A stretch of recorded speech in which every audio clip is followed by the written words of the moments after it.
Hi viewers, అందరికీ నమస్కారం. మనం ఈరోజు చెప్పుకోబోయే టాపిక్ ఏంటంటే, మనం కొత్తగా ఏదైనా వెహికల్ టూ వీలర్ కానీ, కార్ కానీ ఏదైనా పర్చేజ్ చేస్తాము. ఇది ఓన్లీ ఆంధ్రప్రదేశ్‌లో ఉన్న వాళ్ళకి మాత్రమే చెప్తున్నానండి. మనం వెహికల్ పర్చేజ్ చేశాక మనకైతే షోరూమ్ వాళ్ళు టెంపరరీ రిజిస్ట్రేషన్ అనేది ప్రొవైడ్ అయితే చేస్తారు. కానీ ఆ టెంపరరీ రిజిస్ట్రేషను పర్మనెంట్ రిజిస్ట్రేషన్ అయ్యిందా లేదా అన్నది మనం ఎలా చెక్ చేసుకోవాలో ఇప్పుడు మీకు చెప్తాను. మనకి టెంపరరీ రిజిస్ట్రేషన్ చేసినప్పుడు మనకైతే ఒక అప్లికేషన్ నెంబరు, ఒక అప్లికేషన్ అయితే వాళ్ళు మన కార్లో కానీ వెహికల్ టూ వీలర్లో కానీ పెట్టుకోవడానికి అయితే ఒక అప్లికేషన్ ఇస్తారు. అప్లికేషన్ పైన మనకు నెంబర్ అనేది ప్రొవైడ్ చేస్తారు, టెంపరరీ రిజిస్ట్రేషన్ నెంబర్. ఆ నెంబర్ ఉపయోగించి మనం పర్మనెంట్ రిజిస్ట్రేషన్ అయ్యిందా లేదా ఎలా తెలుసుకోవాలో ఇప్పుడు మనం వీడియోలో చూద్దాం. మన ఛానల్ ఇంకెవరైనా సబ్స్క్రైబ్ చేసుకోకపోతే సబ్స్క్రైబ్ చేసుకోండి, లైక్ చేయండి, షేర్ చేయండి. ముందుగా మనమైతే మన యొక్క మొబైల్లోని క్రోమ్ అనేది ఓపెన్ చేసుకోవాలి. క్రోమ్ ఓపెన్ చేసుకున్నాక మనం అక్కడ సెర్చ్ బార్లో అయితే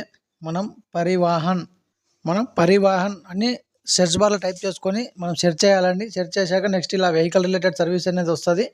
అది క్లిక్ చేశాక మనమైతే ఇక్కడ మన యొక్క స్టేట్ అయితే ఎంటర్ చేయాలండి. స్టేట్ ఎంటర్ చేశాక మన యొక్క ఆర్టీఓ అనేది అడుగుతుందండి. మన యొక్క ఆర్టీఓ నేమ్ ఏదైతే ఉంటుందో మనం అక్కడ ఎంటర్ చేయాలండి. మన యొక్క ఆర్టీఓ ఆల్రెడీ ఉంటుంది, మనం సెలెక్ట్ చేసుకొని ఎంటర్ చేసామంటే చూడండి ఇలాగా మనైతే హిందూపూర్ కాబట్టి హిందూపూర్ ప్రొసీడ్ కొట్టాను నేను.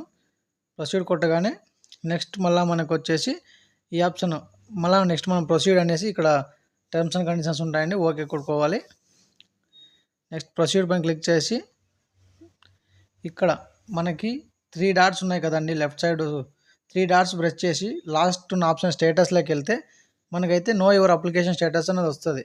వచ్చాక మనకైతే మన టెంపరరీ రిజిస్ట్రేషన్ సర్టిఫికేట్లో ఇచ్చినటువంటి అప్లికేషన్ నెంబర్ ఏదైతే ఉందో మనం ఇక్కడ ఎంటర్ చేసి కింద క్యాప్చా అన్నది ఎంటర్ చేసి సబ్మిట్ అన్నది చేసామంటే మన యొక్క టెంపరరీ రిజిస్ట్రేషన్ అయ్యిందా లేదా ఏమి స్టేటస్ అనేది మొత్తం మనం అనేది ఇక్కడ చూసుకోవచ్చండి. ఇలాగా నాకైతే చూడండి కార్ నెంబర్ కూడా రిలీజ్ అయ్యింది, రిజిస్ట్రేషన్ చక్కగా అయిపోయింది కాబట్టి నాకు నెంబర్ కూడా వచ్చేసింది. సో ఫ్రెండ్స్, ఇది మీరు ఎవరికైనా తెలుసుకోవాలనుకుంటే మీరు కూడా ఇలాగే మొత్తం చెక్ చేసుకోవచ్చు.